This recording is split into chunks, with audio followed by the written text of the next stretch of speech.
इस तरीके से चतुर्थ स्कंद की कथा यहाँ पर दिव्यता से चल रही है। ऐसे ही एक बात और बताई कि भैया ब्रह्मा जी जैसे बैठे थे एक दिन, समझना बातों को कृपया शांति से। ब्रह्मा जी जब एक बार बैठे थे तो उनके पीठ से, बैक से, यानी कि मृषा नाम की एक स्त्री के साथ अधर्म प्रकट हुआ। वहां पे अधर्म प्रकट हुआ और उसकी जो स्त्री मृषा, अधर्म की स्त्री का नाम है मृषा, वो भी वहीं पर प्रकट हुई। दंभ, क्रोध, हिंसा, अली आदि अधर्म के वंशज हुए। अधर्म के वंश हैं ये भी। हम कहीं अगर दंभ करते हैं कुछ, दिखाते कुछ और है, तो कहीं ना कहीं अधर्म सवार है हम पर। अधर्म के वंश को सुनते उस कथा को तो बस क्या बताऊं, बहुत लंबी कथा है, परंतु उसको छोड़ने में ही भलाई है। अधर्म का साथ मत लेना यहां पर। और आगे बढ़िए तो मनु महाराज के 2 पुत्र और हुए। जैसे ब्रह्मा जी से मनु जी, शत्रुपा मैंने कहा था ना, मनु जी महाराज के 2 पुत्र और हुए। एक पुत्र का नाम था प्रियव्रत, है ना, और दूसरे पुत्र का नाम था उत्तानपाद। उत्तानपाद और प्रियव्रत। अब समझो कथा को, हमें राम और कृष्ण के पास पहुंचना है तो उनसे पूर्वजों को भी तो सुन लें थोड़ी सी, इसलिए हम कथा को यहाँ पे बढ़ा रहे हैं। तो राजा उत्तानपाद की कथा यहाँ पर आइए। 2 रानियां थी, एक थी सुरुचि, दूसरी का नाम है सुनीति। एक सुरुचि, दूसरी का नाम सुनीति। सुरुचि राजा उत्तानपाद की प्रिय पत्नी, सुनीति अप्रिय। और सुनीति का जो पुत्र था उसका नाम था ध्रुव। आइए ध्रुव जी को जरूर लेंगे। अब देखो ना, ऐसा नहीं है भगवान की भक्ति, देखो ध्रुव का प्रसंग क्यों ले रहा हूं, ऐसा नहीं कि बच्चे लोग भी भगवान को प्रकट कर सकते हैं। प्रहलाद ने किया है, चलो प्रहलाद तो ये बोलते हैं कि कहीं ना कहीं भगवान के ही स्वरूप थे, ये बताया गया है उसमें प्रहलाद को तो। परंतु ध्रुव की कोई भी बैकग्राउंड नहीं मिलती हमें। हमने पूरे शास्त्रों को पढ़ डाला, कई चीजों को पढ़ा हमने, पद्म पुराण में भी थोड़ी सी महिमा आती है, परंतु ध्रुव का कोई आज तक ये नहीं बता पाया कि प्रहलाद के बारे में तो बताया कि पहले कुछ और थे ये, इसलिए धार्मिकता थी उनके अंदर, कोई ऋषि पुत्र इत्यादि थे, ऐसा आया है। परंतु ध्रुव जी के बारे में कोई बैकग्राउंड नहीं, एक बच्चा, राजा का बेटा। तो भागवत के 2 मत हैं। मैंने पहले कहा था ना कि हकीकत में कहानी कहीं और चल रही होती है, उसका ऐतिहासिक मत तो कुछ और है, अगर समझें तो कुछ और मत है। उत्तानपाद यानी कि जिसका पैर ऊपर सिर नीचे हो, उसको बोलते हैं उत्तानपाद। ये कथा आपकी मेरी है, माता के गर्भ में हम सब लोग उत्तानपाद ही होते हैं, समझना बातों को। और प्रत्येक जीव है और उसकी 2 ही पत्नी होती है, ध्यान देना। जीव की पत्नी यानी कि बुद्धि, 2 ही तरह की बुद्धि होती है निरंतर। उत्तानपाद की भी 2। देखो एक सुरुचि, ध्यान देना, सुरुचि क्या, जो अच्छे खाने की रुचि, अच्छे पहनने की रुचि, और अच्छे अच्छे फैशन करने की जो रुचि है, ब्रांडेड चीज यूज करने की रुचि, सुरुचि, ये सब रुचियां हैं। और एक सुनीति, आध्यात्मिक तरीके से जीवन जीने की रुचि। आपको सुबह सुबह उठना है, भगवान का नाम लेना है, मंदिर जाना है, और भोलेनाथ को 1 लोटा जल दिए बगैर कुछ नहीं खाना पीना है। ये सारी चीज क्या है, सुनीति, अच्छी नीति यानी कि ये इसमें। तो सुरुचि अनित्य है। देखो सुरुचि, अब मान लो कोई आप अच्छी चीज खाओ, थोड़ी देर तो आपके जीभ में उसका स्वाद रहेगा, कुछ टाइम बाद रहेगा क्या, क्योंकि सुरुचि का बेटे का नाम उत्तम है। थोड़ी देर के लिए तो स्थिर नहीं लगेगा ना, थोड़ी देर तो लगेगा अच्छी चीज खाई है मैंने, कुछ ही देर बाद खत्म। और सुनीति का बेटा यानी कि मैंने कहा था बेटा यानी कि फल, अच्छी नीति करोगे तो उसको आपको ध्रुव मिलेगा। सुनीति का बेटा ध्रुव है। जो भी चीज आपको मिलेगी उसके बाद जो आपको बैकुंठ मिले, स्वर्ग मिले, जो भी मिले वो ध्रुव रहना, स्थिर रहना है। तो हर एक जीव की कथा मुझे ऐसा लगता है श्रीमद् भागवत में सीधी सीधी कहानी तो कुछ और कह रही है, तो सुनीति अच्छी नहीं लगती राजा उत्तानपाद को। क्यों? सुरुचि का पुत्र उत्तम है। इंद्रियों के सुख बेशक कुछ समय के लिए उत्तम लगे, परंतु स्थिर नहीं रह सकते, ध्रुव नहीं रह सकते इसमें। और ध्रुव है अबीचल, उसको अच्छा लगे तब समझना परमात्मा मिलेंगे हमें। खैर माताओं, समझाएं कितना, आप सब समझदार हो, आप सब लोगों ने समझाया इसलिए मैं आज यहाँ समझा रहा हूँ आप लोगों को। सब मेरे से सब जानकार हैं ज़्यादा। तो एक बार की बात है, सीधे सीधे प्रसंग में आते हैं। सुनीति का सुरुचि के पुत्र उत्तम को गोद में लेकर उत्तानपाद महाराज राज्य सिंहासन में विराजमान थे। मनु महाराज के बेटे। समझते रहे ना कथा को। कथा प्रसंग से थोड़ी देर समझाने के लिए आगे बढ़ जाऊं मैं, परंतु आना वही है, हमें समझते भी रहो साथ ही साथ। एक बार उत्तानपाद महाराज जाए उत्तानपादस्य सुरुचि सुरतिस्तयो, उत्तम को गोद में लेकर, यानी कि सुरुचि का बेटा उत्तम, उसको गोद में लेकर बैठे थे। तभी सुनीति का बेटा ध्रुव खेलता वहां पर आया और पिता की गोद में वो बैठने की इच्छा करने लगा। अब राजा तो तैयार थे उसको बिठाने के लिए, परंतु सुरुचि तैयार नहीं थी उसको। अब पिता तैयार भी थे, परंतु सुरुचि ने थोड़ी सी आंखें दिखा दी।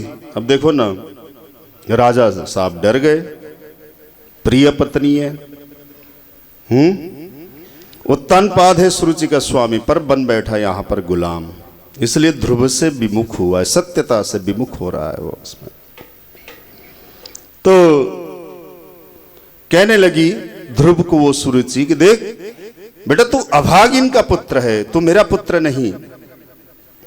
राजा के गोदी में और राजगद्दी में बैठना चाहता है ना, तो सुन, भगवान से तपस्या करके मेरे गर्भ से जन्म लेने के लिए प्रार्थना कर। यानी कि जो भगवान की सत्ता है उसको भी चैलेंज कर दिया उसने सीधा सीधा, क्योंकि इस राज्य गद्दी में वही बैठ सकता है जो मेरे गर्भ से जन्म लेगा। वन में जाकर तपस्या करो, भगवान का प्रसन्न करो। यहां तक तो सुरुचि ने ठीक ही कहा था कि वन में जाओ तपस्या करो, अच्छी बात है ना। हर माँ को अपने बेटे को बोलना चाहिए कि नहीं बेटा जाओ, तुम थोड़ी देर मंदिर में बैठो, पूजन करो, एक माला जाप करो, बुद्धि शुद्धि होगी। परंतु भगवान से ये मांगो कि मेरे गर्भ से जन्म तुझे मिले, ऐसा कहकर सुरुचि ने एक भगवत सत्ता है उसको चैलेंज किया यहां पे सीधा सीधा। अब आप देखो, भगवान प्रसन्न हो गए तो ध्रुव जी सीधे राजगद्दी मांग सकते थे। राजगद्दी के लिए वाया सुरुचि आने की क्या जरूरत थी ध्रुव जी को? भगवान मिल जाए, सीधा कह दो कि प्रभु मुझे पिता की राजगद्दी चाहिए, छुट्टी, जरूरत ही नहीं किसी की। तो भगवान से खुद को बड़ा मानने में लगी वो। अब करें तो क्या करें, सौतेली मां थी, है, परंतु क्षत्रिय बालक के दिल में लग गई बात। रोते हुए माँ के पास आए। अलग रहती थी सुनीति, यानी कि राजा इतना नफरत करते थे कि अलग ही रहने के लिए कुटिया दे रखी थी उसे सुनीति को। अब गोद में लेकर माँ ने पूछा कि क्या हुआ बेटा, क्यों रो रहा है तू? हाँ, सुखदेव जी ने भी शब्द चित्र संस्कृत के इतने प्यारे श्लोक में लिखा है यहाँ पर। त्वं निःश्वसन्तं स्फुरिताधरोष्ठं सुनीतिरुत्सङ्गौदुय्यबालं तत्पौरमुखान् निशम्य तत्पौरमुखान्नितान्तम् सा बिभ्यते यद्गदितं सपत्न्या। समझा रही है माँ, क्यों रो रहा है बेटा, क्या दुख है तुझे, बता। तब ध्रुव जी ने रोते रोते सारी बातें बता दी। सुनकर बहुत दुखी हुई माँ, पर क्या करे, बेटा तो रो ही रहा था, माँ भी रोने लगी। यहां पर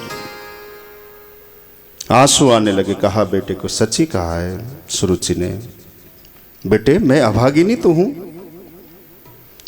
बेटा तुम्हारे पिता ने मेरा त्याग कर दिया, इतना ही नहीं मुझे पत्नी कहने मात्र से भी वो संकुचित होते हैं, शर्म आती है। बेटे राजगद्दी में यदि तुम बैठना चाहते हो तो सुरुचि जैसे भाग्यशाली मां के उदर से ही तुझे जन्म लेना चाहिए था। मैं तो हकीकत में अभागिन हुआ। अच्छे संस्कार देने वाली बातें मां समझा रही है अपने बेटे को। और आजकल की माएँ होती तो पता नहीं क्या करती है।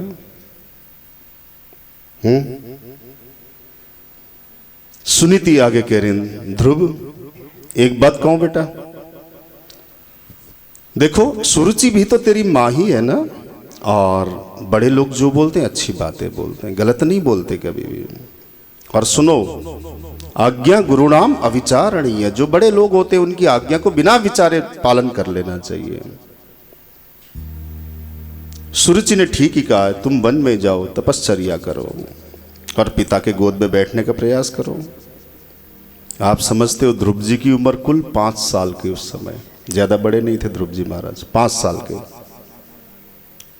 और बच्चों का हृदय बहुत कोमल होता है, कोई मजाक में भी बात कह दो ना तो बस घर कर जाती है वो। कुछ उल्टी बातें एकांत में उसे कहो, आपको तब पता चलेगा जब पूरी भीड़ में आपको पलट के वही बात सुना दे। ध्यान देना, बहुत विचार के बोलना चाहिए। और तुरंत हाथ जोड़ लिया माँ को। अच्छा माँ आप भी ये कह रहे हो, तो फिर तो अच्छी बात है यार। हाँ, माँ की बात मानते थे ध्रुव जी, बच्चों को मानना ही चाहिए। फिर तो अगर आप ऐसी बात करते हो तो ठीक है, मैं वन को जाता हूं, आप आशीर्वाद दो, तपस्या करने के लिए जाता हूं। अब माँ को चिंता हुई कि ये तो तप के लिए तैयार हो गया, वन में जाएगा, भूख प्यास सताएगी, वर्षा गर्मी शीत वन्य जीव भी सताएंगे। तो परंतु यहां पर सुनीति को यह भी पता है कि सबका नाथ जगन्नाथ है, जो इसे घर पर भोजन दे रहा है उसे वन में भी दे देगा। भगवान के प्रति आस्था, जिसके लिए वो जा रहा है वही उसकी रक्षा करेगा है। और एक बार तो मन में झटका सा लगा दिल में, पर दूसरे ही पल कर दिया, जाओ बेटा जाओ जाओ तपस्या करो इसमें। और जाहिर सी बात है, माँ का आशीर्वाद सिर पे हो तो हर साधना सफल होती है, इसमें कोई दो राय नहीं। चरण स्पर्श करके ध्रुव जी निकल पड़े। और ध्यान दो, अधिकारी शिष्य को अधिकारी गुरु मिल ही जाते हैं, हकीकत है ये, ढूंढने जाना नहीं पड़ता। कई बार तो लोग ऐसा करते हैं कि हाँ एक हमारे गुरु जी ये मिलते तो है नहीं, दूसरे गुरु बना लो, ये गलत है। ध्यान देना, अपनी जगह स्थिर रहो। दीक्षित नहीं हो, गुरु मंत्र नहीं मिला, कोई बात नहीं, परमात्मा किसी न किसी को गुरु बना के भेज देगा। नहीं योग्य गुरु मिला कभी तो स्वयं परमात्मा गुरु बन के आ जाएगा। ये कई बार घटना घटित हुई है। तो अधिकारी शिष्य को अधिकारी गुरु मिल ही जाते हैं। रास्ते में अब क्या हुआ, नारद जी मिले ध्रुव को। ध्रुव तो निकल गया, रास्ते में नारद जी। माँ ने सिखाया था कि गुरुजन मिले, संतजन मिले, उनकी चरण वंदना करना बेटा। और छोटा सा 5 साल का बेटा आपके भी पैर छुए बिना अनजाने में ही तो कैसा लगेगा, दिल से स्वतः आशीर्वाद निकल जाएगी बड़ों के हाथ से। तो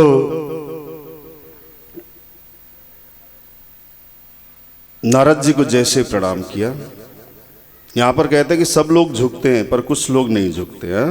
न मे तुरे बहुतेज, न मे दाता धन दे।